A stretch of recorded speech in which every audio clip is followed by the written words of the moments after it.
I have worked as a paranormal investigator for close to 30 years. I always have believed there was more to our world than what most think. Like the submerged section of an iceberg, there is something under our choppy waters of regular existence. I suppose there is little other reason to take this job other than that belief. It certainly isn't for the money or respect. But I would be lying if I said my early years in this profession didn't test my faith in the existence of the paranormal world. For the first 4 years of my work, I found nothing. No evidence of even a single paranormal phenomenon in any of the cases I took. There were hordes of unconfirmable ghost sightings, hauntings that were explained away by natural phenomenon, and even the odd prankster or two. I felt like I was floundering. I started to wonder if I had followed a road that led nowhere, my destination nothing but a hazy mirage perpetually on the horizon. That wasn't until I took a case in 1997, my most haunting case still to this day. The case of the Grinning Man. "Do you mind if I record this interview?" I asked. "No, that's okay," Audrey said. We were in the living room of her small home. Audrey sat on the sofa across from me, a 35-year-old woman that looked closer to 50. She was small, hunched over, as if a weight pressed on her shoulders. I placed the tape recorder on the coffee table and pressed the record button. Inside, the cassette tape whirred to life. "Audrey, thank you for calling me to investigate your problem. I want you to know I'll take your claims seriously and investigate them as such. Whatever the outcome may be, if the phenomenon you are experiencing is paranormal or natural, I'll seek to find the truth the best I can." "Thank you." "Please, start from the beginning." She sighed and brushed some stray, frazzled hair behind her ear with one hand. I could see she was at her wit's end. Her face bore deep wrinkles beyond her age, her eyes contained within dark purple sockets, and her nails chewed away to ragged edges. Whatever she was experiencing, paranormal or not, was certainly real to her. "Okay," she began. "I guess it all started when I was a baby." "That far back?" "Yes. My first memories are of seeing him." "Him?" "What I call the Grinning Man." She shuddered when she said it. "The thing that's been haunting me my entire life. I can even remember him as a baby. It's burned into my memory. He dresses like someone from the 40s or 50s, with a tan trench coat and black fedora. I was laying in my crib when I first recall seeing him. He gripped the crib's bars while he peered down at me through them, looming over a little helpless me like an ominous mountain.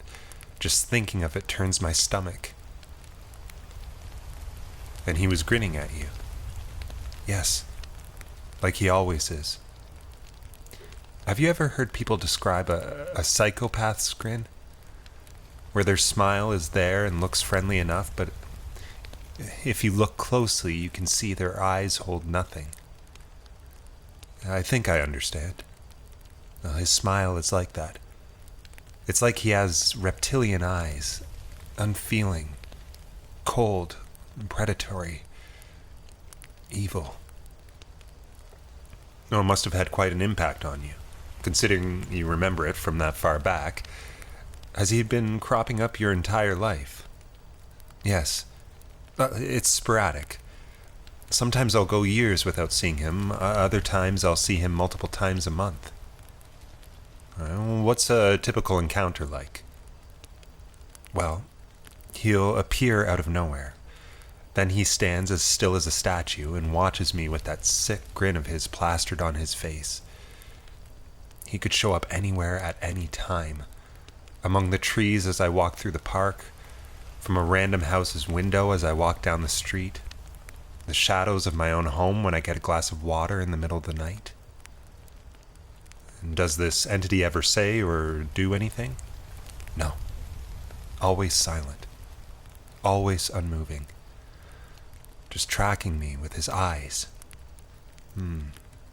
Interesting.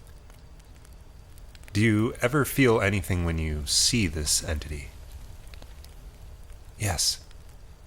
An intense sense of dread and a tightness in the chest, almost like he's reaching out with imaginary brooding fingers to squeeze my heart. And sometimes, when I see him, something terrible happens soon after. You mean that the sighting of the Grinning Man is a precursor to a traumatic event? Yes. Not all the time, but enough that when I see him my nerves will be shot, and I'll walk around with this dark cloud weighing on me as I wait for the worst to happen. Could you give me an example? Audrey sighed and tears swelled at the corner of her eyes. She averted her gaze and looked out the window. If it's too difficult, you don't have to. No. It's okay. She reached for the tissue box on the coffee table, took a couple, sniffled, and dabbed her eyes. The worst incident was in 1993. I had been married for 3 years and had just given birth to our first child. He was 4 months old at the time. I was back at work by then, and I was coming home very late one evening. The roads were dead. A bad storm had just passed through, and I still remember the long, colorful glows from the traffic lights and street lamps across the wet roads. I came to a stop at a red. I just happened to glance to my right. He was there, half covered in the shadows. He stood on the pavement by the crosswalk, the walk signal glowing green as if he had meant to cross. Oh, that grin he had sunk my heart as if it had turned to stone. I don't know exactly how long I stayed there, locked in his gaze, but when my light turned green again, I got out of there as fast as I could. When I looked in the rear view, I saw his silhouette in the street, watching me as I fled. I knew I'd struggle to sleep that night. I was shaking and felt like throwing up. I had to take a Valium, and that helped. I plopped into bed and passed out more than fell asleep. I was awoken by my husband frantically shaking me in the morning. His face was pale, a look of sheer, terror-filled panic I had never seen before. Our son had passed away in the night. Well, the death was ruled a SIDS case. I sat in silence, giving Audrey a moment as she let her emotions out. At the time, I wasn't sure what to think. Her story was unique, far from the standard ghostly apparitions others saw. I was intrigued. I did wonder if it was a mental condition. I had encountered a schizophrenic who had believed their hallucinations were a result of paranormal phenomena on a previous case, though their condition had been more apparent, even to me. If Audrey was ill, it was not obvious. Audrey, have you seen any medical professionals? It is possible that your sightings could be hallucinations. Yes, I have. I had kept the Grinning Man a secret my entire life. After all, who would believe me? I even kept it from my husband. But after our son died, I had to tell him. I don't know why, but I just did. He was obviously concerned for me, my mental health. He wanted me to see a therapist. I refused at first. We had a lot of fights about it, and eventually he forced me to go see someone. What did they say? Well, I was put through the ringer. Eventually, I was diagnosed with psychosis. I was put on meds, went to therapy twice a week, and none of it helped. He would still show up. Eventually, I quit the meds, quit the therapy, a waste of time and money as far as I was concerned. But my husband thought different. He didn't like that I had quit all of it, and our marriage kind of fell apart from there. But I was, still am, convinced that what I was experiencing is real. And that's why I came to you. I figured someone like you would at least take my story seriously. I nodded. I do.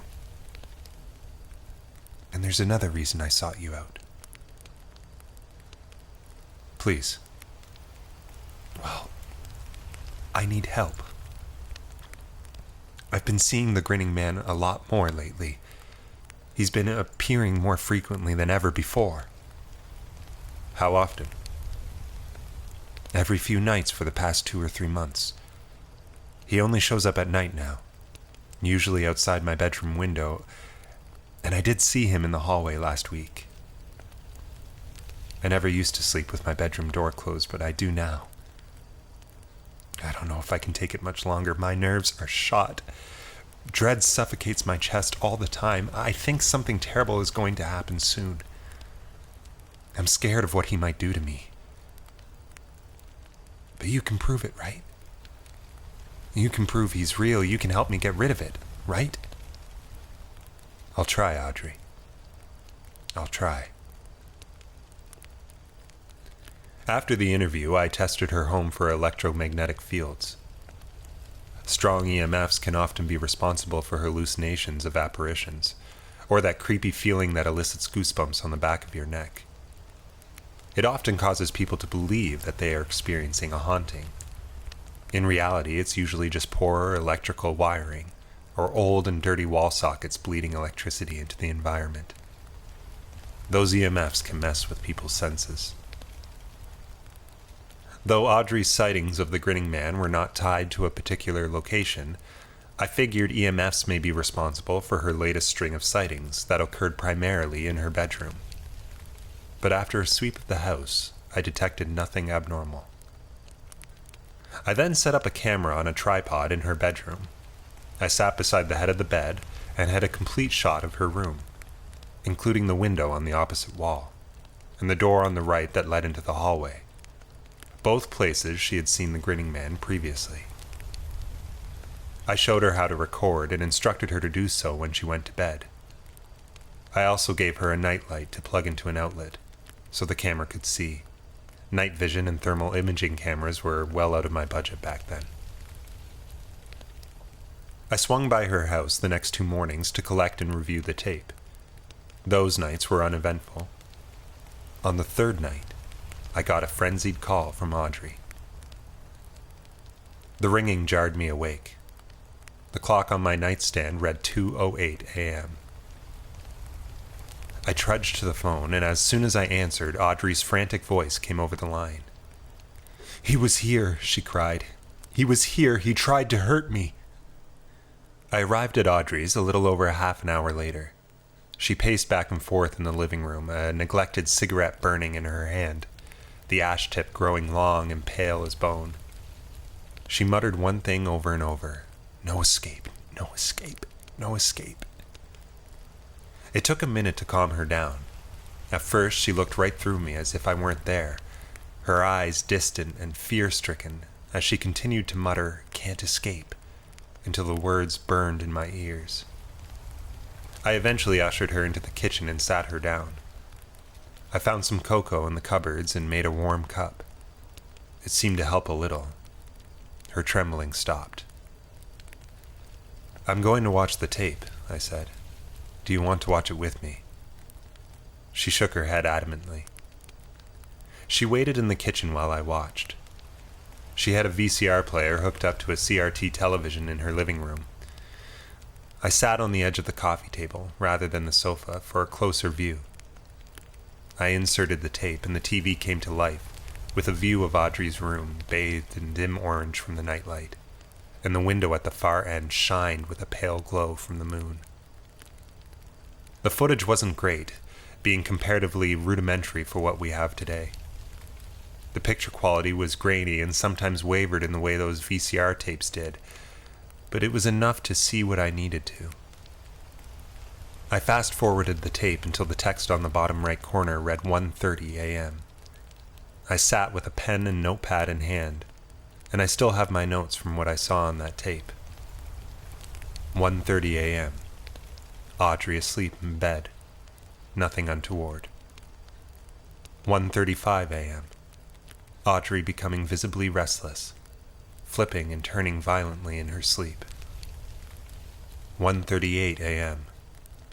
Audrey settled. 1:40 a.m. Dark figure crossed window on opposite wall. 1:42 a.m. Dark figure crossed window again, in opposite direction. 1:44 a.m. Dark figure standing in front of window. Figure looks like a person, possibly wearing a hat. Figure too dark to make out features. 1:46 a.m. Static intermittently breaking up picture. Figure still standing at window. 1:50 a.m. The figure disappeared. Did not walk or move away. Simply vanished. 1:51 a.m. Audrey becoming restless again. 1:52 a.m. Bedroom door opened. That was the last note I took. My heart was pounding in my ears by this point. A few seconds after the door had opened, seemingly by itself, the man appeared from the darkness in the hallway, like a demon emerging from the depths of hell. I dropped my notepad and gawked at the television screen.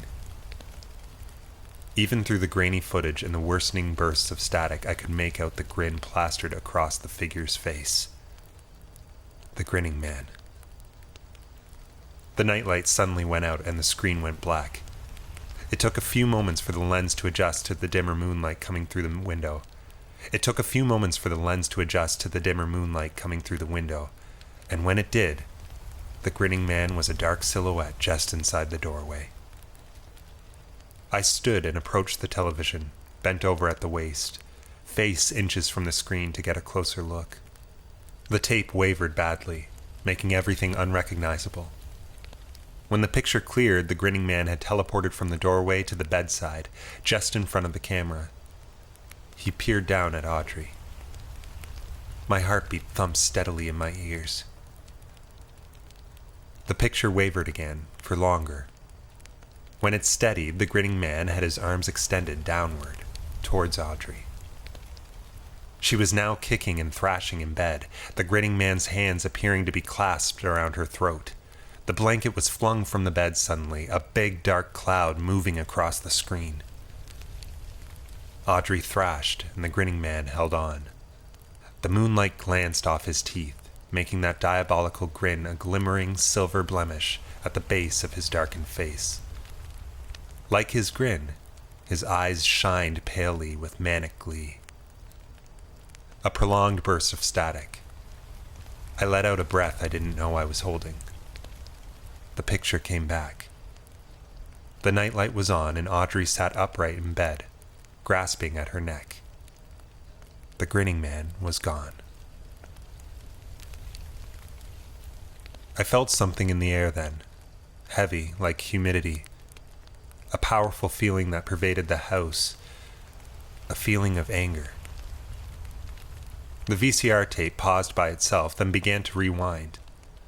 The tape whined frantically inside the player with a high pitch. The picture on the screen sheared, then went black. Smoke seeped from the vents of the player and around the edges of the opening flap.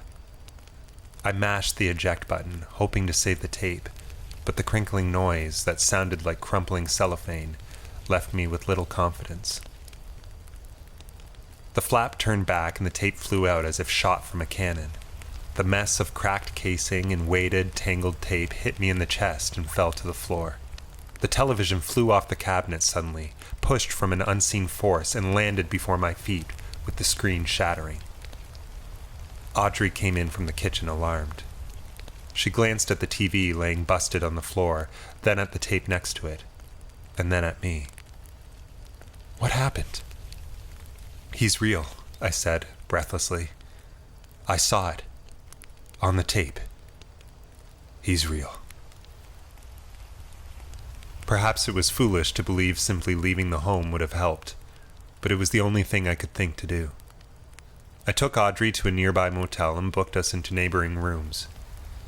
I sat on the edge of my bed, at a loss. I had completely underestimated what we were dealing with. Until watching that tape, I wasn't even sure the entity was real. But not only was it real, It was dangerous. I phoned a close acquaintance, one that wasn't so happy to be woken at 3 a.m, who worked for another paranormal investigation team. He was happy to help once I explained the seriousness of the situation. He gave me the number of a good medium who could help give a reading, perhaps to identify what we were dealing with. I was also hoping she might have known methods to banish the entity from Audrey's life, if it were at all possible. I decided to call the medium first thing in the morning, but it would be too late for her to do anything by then. I lay down on the bed, my thoughts swimming in a fuzzy haze and the come down off an adrenaline spike. I realized that for the first time with true conviction, I had encountered something under the surface of the normal world. Something sinister hiding in those deep and dark, murky waters below.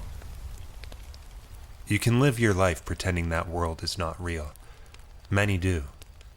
And sure, chances are you'll never be affected by it.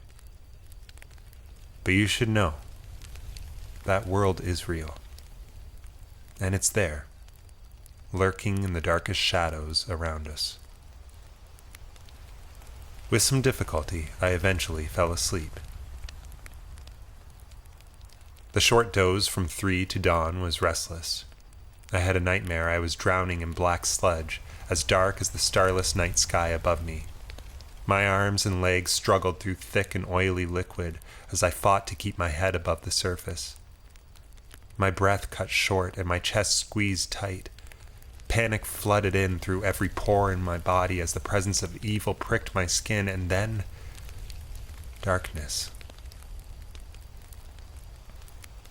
I awoke to sunlight glowing around the edges of the grimy motel curtain. The bed sheets were a scrunched up mess, and my blanket lay strewn over the floor. With a sick feeling creeping up in my gut, I realized how this scene closely mirrored what I saw in the aftermath of the attack on Audrey. I rushed out of my room to Audrey's next door. She didn't answer the first few knocks, so I knocked louder. No answer. I called her name and pounded on the door. Still no answer. I rushed to the motel's front desk, convincing them to let me into the room. When we entered, Audrey was in the bed. Her pale face poked out from the blanket. Her lips were blue. Her eyes, vacant and lifeless, stared at nothing. My heart plummeted. She was dead. I dream of that morning often. The moment we walked into that godforsaken room to see Audrey drained of life, I'll never forget that. The case has stuck with me all these years. I've pored over the details many times. I relive my actions and question if there was more I could have done. I try not to blame myself. I know it's not healthy. But I just can't lift the weight of guilt that still sits on my shoulders, or perhaps it's my liver that takes the brunt. Fact is, as I see it, she came to me for help, and I did not do enough. I wish I could tell you I got revenge on this thing, that I tracked the entity down and vanquished it like a hero at the end of a Hollywood action movie. But life doesn't tend to work like that. Besides my experience with Audrey and that close brush I had that night in the dingy motel room, I've yet to cross the path of the Grinning Man ever again. But that's the nature of this line of work. Things don't get wrapped up and topped off with a neatly tied bow. We deal with things that are on the edge, things that straddle the line between the world we know and the one we don't. Things are hazy, transient, and often unknowable. Neat resolutions don't find their way to us easily. I can tell you that Audrey's death was eventually ruled a case of sudden arrhythmic death syndrome, or SADS. As you can probably guess, I have some doubts that that was all there was to it. I still called the medium. We met a couple of weeks after Audrey's passing. We went to the motel and booked the same room Audrey had died in. The worker at the desk was certainly curious as to why I insisted on that room, but I refused to say. The medium's face drained of color the second she stepped inside. She walked around the room in silence for 10 minutes. She moved slowly, intently, closing her eyes and breathing deep as she tapped into a strange, ominous world. Can't say I envy her talents. Something incredibly powerful, she eventually said.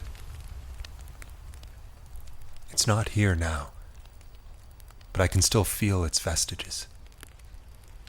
How long ago did this happen? A little over 2 weeks. A grave expression crossed the medium's face.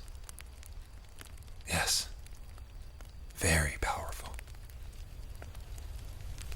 Do you know what the entity is? Not precisely, but I can say that its soul is black and twisted. That thing has a soul? All intelligent forces do. And what do you mean by black and twisted? I mean the entity is a corrupted agent of death itself. I was speechless for a moment as the weight of her words robbed me of breath. A drip coming from the sink in the bathroom was the only thing to break the crushing silence. What can we do about it? I asked. The medium smiled wistfully. I was young and inexperienced and ready for a fight. She knew that. Then her expression grew dark as she took one last look over the room. Not a thing, she said.